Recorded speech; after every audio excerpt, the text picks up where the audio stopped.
Danse orientale, invention occidentale.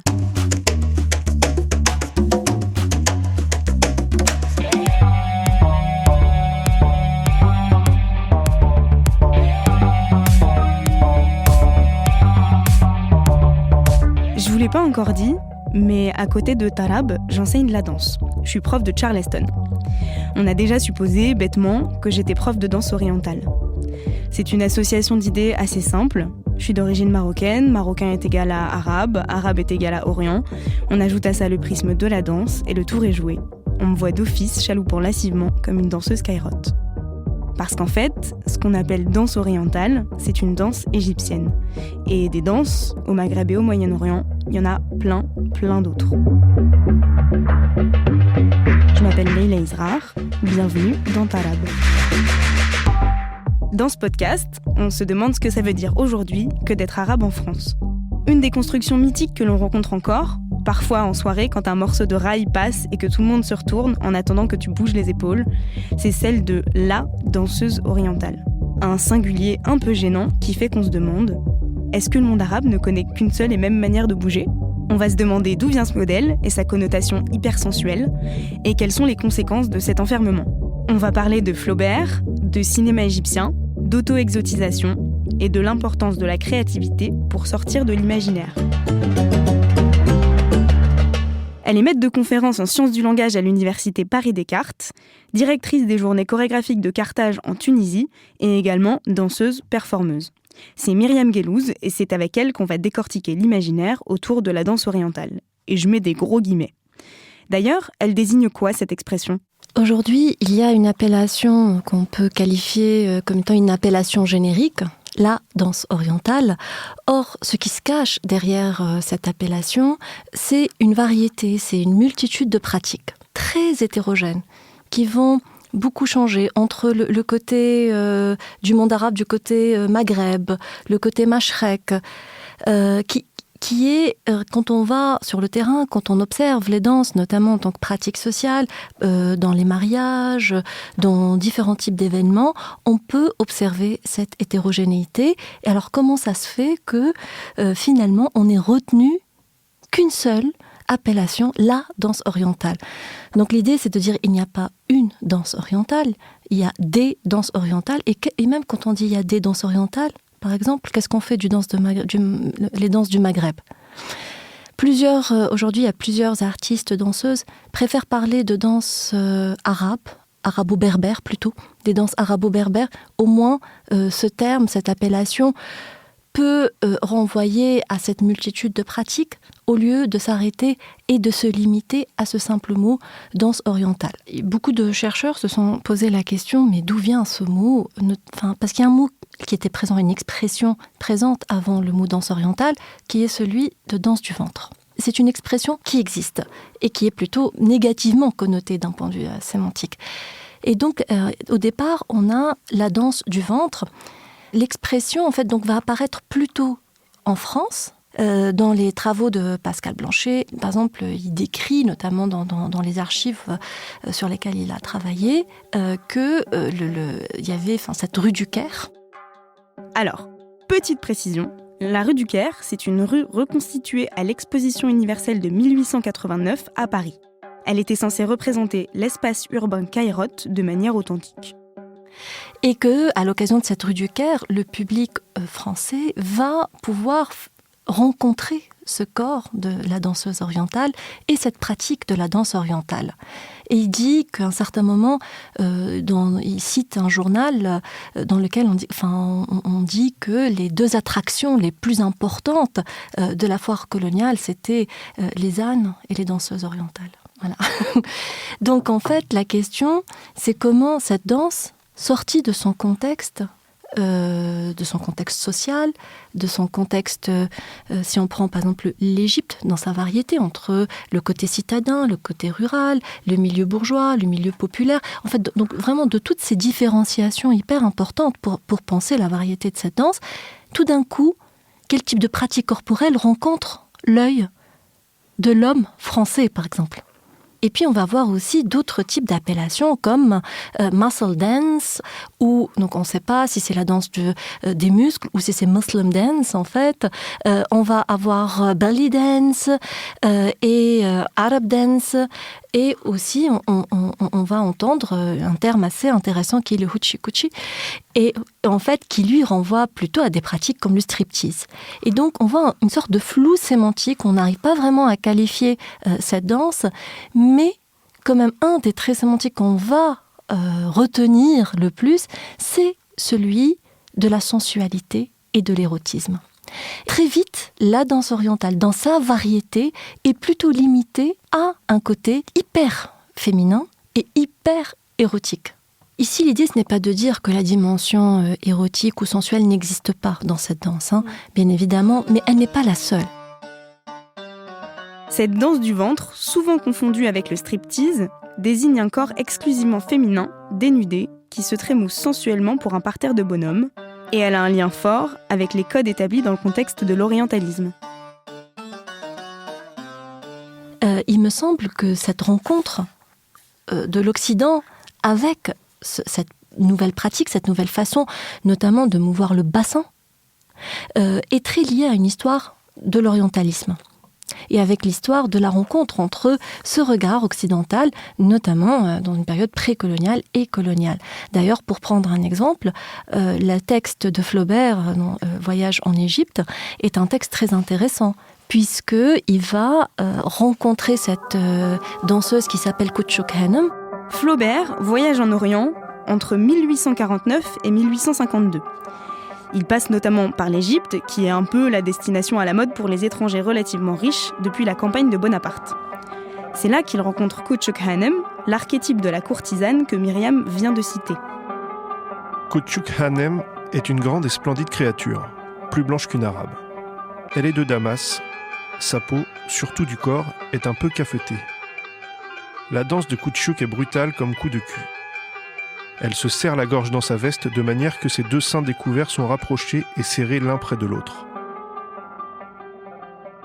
Et il va en rendre un récit vraiment très détaillé, très fort, mais qui laisse dénoter un regard plutôt masculin, pour ne pas dire un peu machiste quand même, sur le corps de cette Küçük Hanım.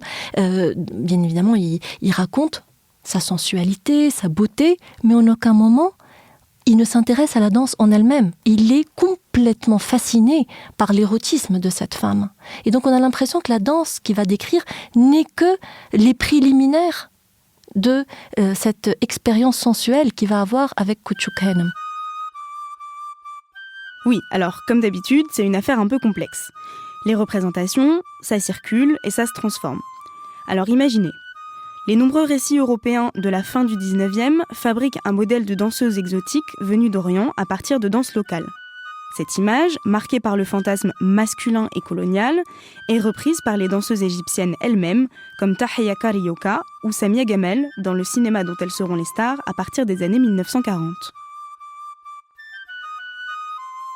Et notamment à partir de ce costume, donc ce costume qui est une invention qui va apparaître à un moment donné avec les images orientalistes, les tableaux, la peinture orientaliste, ce costume en 2 pièces, qui va être complètement réapproprié par les danseuses arabes elles-mêmes, notamment avec les films égyptiens, un peu à la Hollywood, avec ces figures de danseuses qui étaient vraiment des figures fascinantes. Et qui ont, malgré le fait qu'elles aient aidé à ancrer quelque part cette hyper-érotisation et cette homogénéisation de la danse orientale, mais d'un autre côté, elles ont permis aussi d'ouvrir cette danse au monde, notamment à travers le cinéma. Ça peut paraître un peu loin, mais ce mythe qui lie exotisme, érotisme et féminité, il a engendré un modèle de femme orientale et a donné naissance à une montagne d'idées préconçues.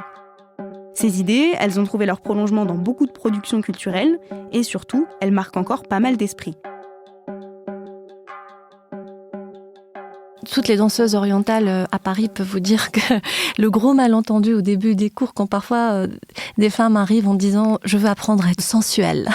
Et en fait, l'idée c'est de dire « non, ici on fait un cours de danse orientale, on n'est pas des coachs de la sensualité ».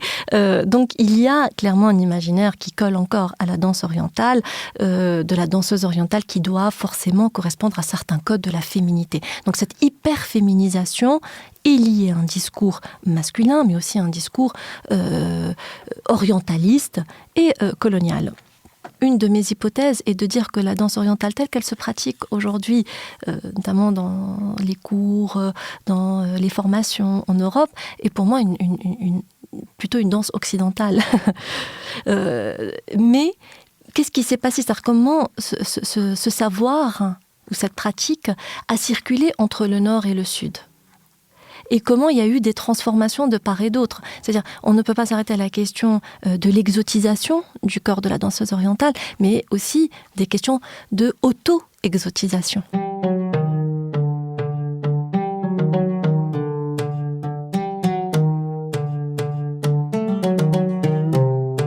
C'est une figure assez ambivalente. À la fois, elle fascine, et en même temps, elle est elle-même le fruit d'une construction. Et l'idée, c'est de ne pas s'arrêter donc à dire il n'y a pas de bonne ou de mauvaise danse orientale. C'est ça mon idée.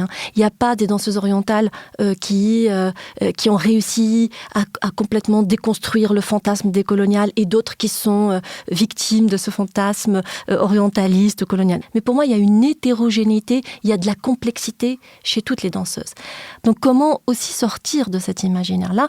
Je pense c'est par un travail de créativité, c'est par un travail aussi de ce que font beaucoup de danseuses aujourd'hui en Europe et dans le monde arabe, c'est clairement d'inscrire cette danse dans un processus créatif et artistique.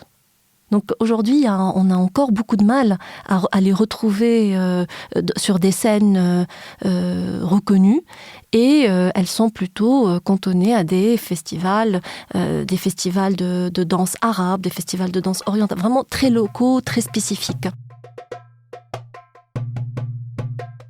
Les danses orientales ont du mal à trouver leur place dans les programmations culturelles. Elles restent souvent en marge, reléguées à un divertissement de restaurant, et leur aspect artistique et technique est rarement mis en valeur. Ce qu'il faut aussi savoir, c'est que ces danses doivent s'intégrer dans un marché. La folklorisation correspond aussi à un marché. C'est-à-dire que la question de l'orientalisme ou de la folklorisation n'est pas simplement un ensemble d'idées ou d'imaginaires, elle est aussi soutenue par un marché économique. Et ça, c'est très important. Donc, on vend des petits foulards avec qui font du bruit. Il y a des cours, il y a des costumes à acheter, il y a des festivals. On peut aller dans un restaurant libanais consommer aussi de la danse orientale. Donc, en fait, c'est tout un marché qui va ensemble. Et l'idée, c'est que certaines sont tellement précaires, c'est-à-dire qu'il y a beaucoup d'artistes et surtout des femmes qui sont aujourd'hui très précaires, et bien évidemment qu'elles ont besoin aussi de pouvoir trouver leur place dans ce marché. Parce que refuser tout cet apparat, tout ce fantasme orientaliste, on peut le payer très très cher. C'est aussi la précarité, puisqu'il n'y a pas encore une place pour cette danse créative, pour cette danse orientale artistique. Donc, effectivement, c'est très très important aujourd'hui de faire l'état des lieux, de réfléchir quelle est l'offre, quelle est la demande autour de ces danses, mais il y a aussi un travail à faire du point de vue de l'écriture. Longtemps, on s'est amusé à faire l'histoire de la danse orientale. Je peux dire aujourd'hui qu'il n'y a pas une histoire de la danse orientale.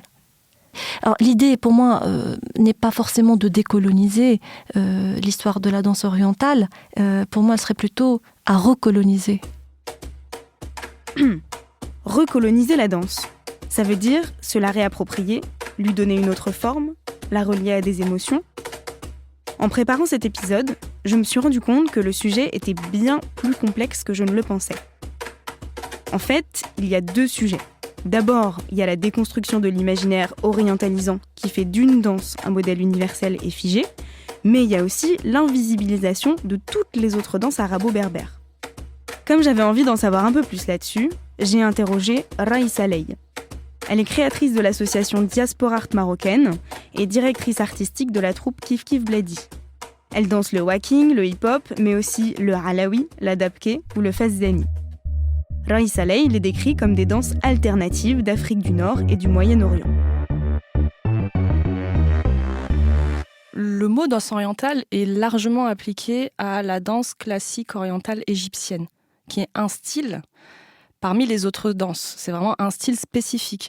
Rien que nous, quand on fait des conférences sur les danses du Maroc, d'Algérie et de Tunisie, on a recensé une 50aine de danses différentes.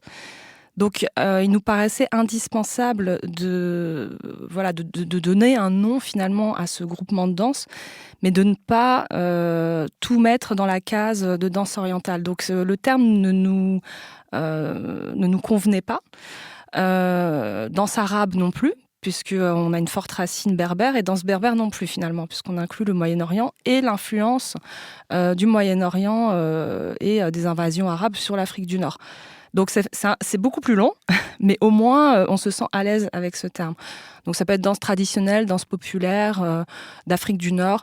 Voilà, donc c'est assez difficile déjà de nommer tout ça. Et aussi, le terme avec lequel je suis moins à l'aise, c'est folklore, les danses folkloriques. Le terme est employé au Maroc, ils disent el folklore, il n'y a pas de problème. Mais nous, ça nous rappelle un petit peu les danses d'hôtel pour touristes. Donc encore une fois, un petit peu un imaginaire exotique avec lequel on n'est pas très à l'aise. C'est vraiment pas ce qu'on souhaite faire.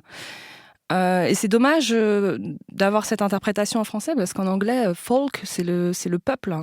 Voilà, donc c'est vraiment danse populaire en fait. Il y a des mots qui ont, je pense, le mot danse orientale ou le mot folklore ont une exactitude en fait en français, mais c'est ce que les gens globalement ou l'imaginaire collectif en ont fait, qui fait qu'on n'est pas à l'aise aujourd'hui avec et qu'on essaie de trouver d'autres mots pour justement exprimer ce renouvellement. Dans les danses alternatives pratiquées et enseignées par les danseuses de Kif Kif Bledi, il y a notamment la reggada, une danse guerrière historiquement réservée aux hommes. Elle est issue d'un genre musical de la région d'Oujda, proche de la frontière algérienne, où la culture berbère est très présente. Quand on fait des recherches, pour nous, c'est l'essence, en fait. On fait en fait une petite introspection de nous tous. On n'est pas de culture arabe. En Afrique du Nord, on est de culture berbère. Les Arabes, on le sait, sont venus pour l'expansion de l'islam bien après la civilisation amazigh, berbère, dont on a des traces même de 10 000 ans avant Jésus-Christ. Donc, ce qui est très intéressant avec cette culture berbère, c'est qu'elle a su persister juste via les transmissions orales. Donc quand je dis culture, c'est pas que la danse, c'est le chant, c'est l'art, c'est le culinaire, c'est la langue. La langue berbère, par exemple, amazigh, elle a été officialisée que depuis quelques années au Maroc et en Algérie. C'est-à-dire qu'on a le droit de l'enseigner, de la pratiquer, de l'écrire dans des lieux publics. C'est très récent, ça fait moins de 10 ans. Donc nous, on a essayé de faire des recherches. Évidemment, on a très peu de données. Donc déjà, on puise beaucoup dans nos origines. Moi, je suis d'une lignée berbère amazigh zénète, vraiment dont on a des traces où les gens se mariaient qu'entre mêmes tribus. Donc je suis très imprégnée de ça. Et je pense que c'est l'essence même de la culture nord-africaine. Voilà, on est vraiment africain, berbère. Ensuite, on fait un travail autre avec le Moyen-Orient parce qu'on a une danseuse qui est d'origine libanaise dans le groupe, qui est Tania, et on a Hakim qui est d'origine marocaine mais qui maîtrise beaucoup les danses du Golfe, d'Irak. Mais honnêtement, si je n'avais pas eu de contact avec ces personnes-là et que je m'y étais intéressée, je pense qu'on se serait attelé juste aux danses berbères finalement. Ce qui fait la spécificité de ces danses, c'est que pour les apprendre, il y a très peu de sources fiables et que la transmission se fait de personne à personne. On les a clairement apprises par transmission, justement, familiale, tribale, ou dans des mariages, ou durant notre jeunesse. Moi, j'ai grandi, j'ai eu un mini Kif Kif Bledi depuis mon enfance, parce que mes 2 meilleures amies étaient kabyles et tunisiennes. Donc on passait de mes 8 à 18 ans, on était tout le temps ensemble, et du coup on a vécu des mariages, des fêtes. Et mine de rien, c'était un puits de connaissances et de formation. J'ai fait plein de mariages kabyles, je savais comment il fallait bouger, je comparais avec chez nous.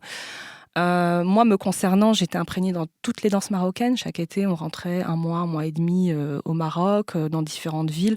Donc, je voyais les nuances, en fait. Et pour la danse tunisienne, on a une Tunisienne dans le groupe qui est née en Tunisie. Donc, on a plusieurs personnes dans le groupe qui sont... Donc, on a deux types, en fait, de personnes. On a des enfants d'immigrés comme moi, qui sont nés en France, qui ont grandi en France et qui ont une forte culture de transmission via les parents, la famille. Et on a des personnes qui sont venues après leurs 20 ans, pour étudier ou pour venir travailler. Donc, qui sont encore plus imprégnées, mais qui ont une vision différente. Et du coup, on a mélangé tout ça. Donc, initialement, c'était beaucoup moi qui chorégraphiais, surtout des danses marocaines et algériennes étant d'Oujda. Et on a inclus petit à petit, grâce à Zahira, par exemple, qui est oranaise, les danses oranaises, les danses algéroises. On a Tassa Hadid qui est kabyle, les danses tunisiennes via Hind. Et on a fait des recherches également. Ce qui est dommage, entre guillemets, c'est que les seuls écrits que nous avons trouvés sont des écrits soit d'anciens colons ou orientalistes, où il faut vraiment être vigilant sur les informations. Ou sinon des ethnomusicologues qui sont plus neutres, qui s'attellent vraiment à lister tout ce qui était côté chant et musique, et inévitablement la danse est liée avec ça, donc il y a quelques informations. Dans l'expression kif kif bledi, on entend kif kif. C'est un mot qui vient de l'arabe, qu'on utilise en français et qui veut dire comme. Elle véhicule l'idée qu'on peut avoir une approche moderne et créative de pratiques traditionnelles. Autrement dit, transmettre et explorer ce patrimoine immatériel à Paris en 2019, c'est affirmer que la diaspora maghrébine fait partie intégrante de la société française. Alors nous, on répond clairement à une lacune, mais finalement qui n'est pas qu'en France. Pourquoi c'est très important de transmettre en France, c'est parce qu'on est déracinés en quelque sorte. Je trouve qu'il y a toute une génération qui s'est perdue dans une recherche identitaire sans jamais avoir de réponse ou de représentation. C'est juste maintenant, je vais dire, que ça commence avec des artistes, des acteurs, des intellectuels qui commencent à être visibilisés. Pendant longtemps, on a eu un petit peu entre guillemets l'arabe qui venait à la télé. On a eu la génération 1, 2, 3 Soleil. On a eu des sportifs qui étaient sympas, ils rigolent et voilà, pas trop pris à leur juste valeur, je trouve. Donc nous, on se dit, il y a quand même encore beaucoup de choses qu'on ignore, notre histoire, notre culture. C'est pas à l'école qu'on nous enseigne d'où on vient, qui on est. On doit aller chercher par nous-mêmes. Et heureusement qu'il y a beaucoup d'associations. Donc, on travaille pas mal aussi avec des associations de banlieue. Je citerai la PAC, l'association Tata à Montreuil. Donc la PAC, c'est Clichy-sous-Bois, qui font un travail de terrain pour relier le nord et le sud. Il y a un besoin de reconnaissance et d'être fier.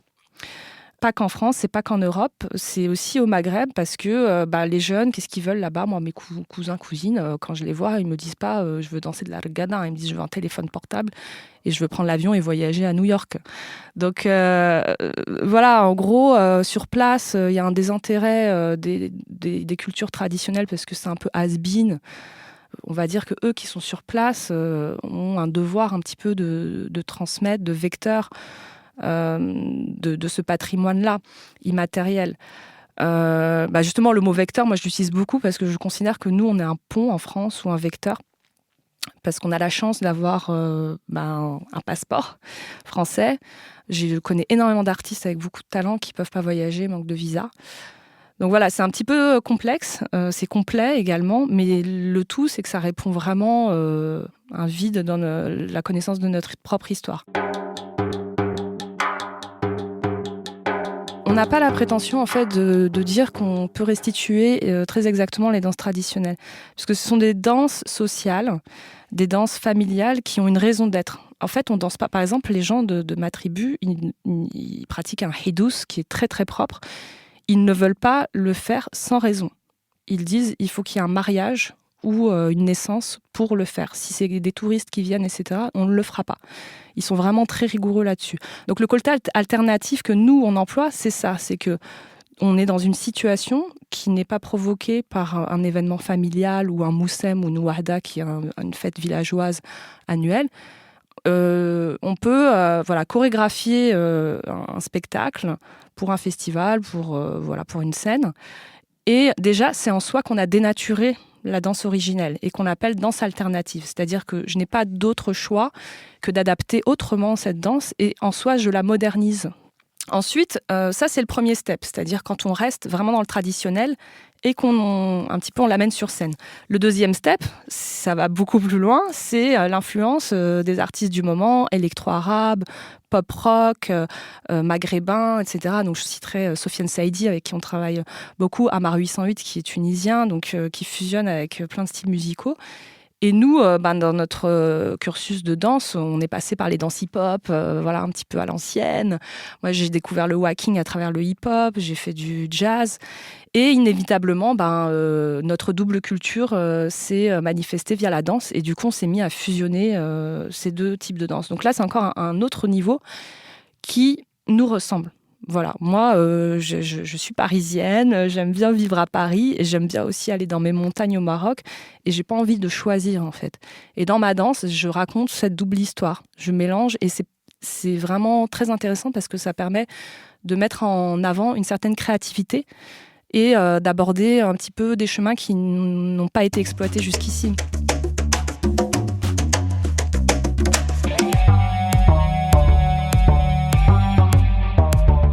On arrive à la fin de ce 3e épisode.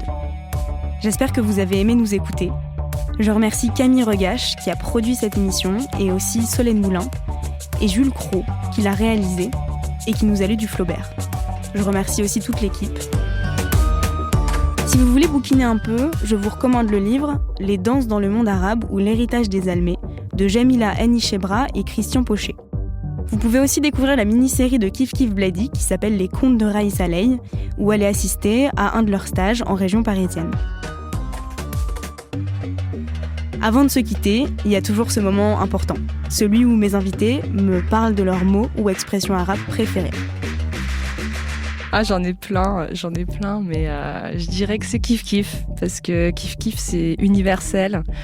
Il y a le kiff dedans, il y a ce double mot et ça matérialise l'égalité également pour tous. Aboul Qasim al-Chabi, poète tunisien. ومن لا يحب صعود الجبال يعيش أبد الدهر بين الحفر. Et celui qui n'aime pas gravir les montagnes vivra toute sa vie dans les fossés.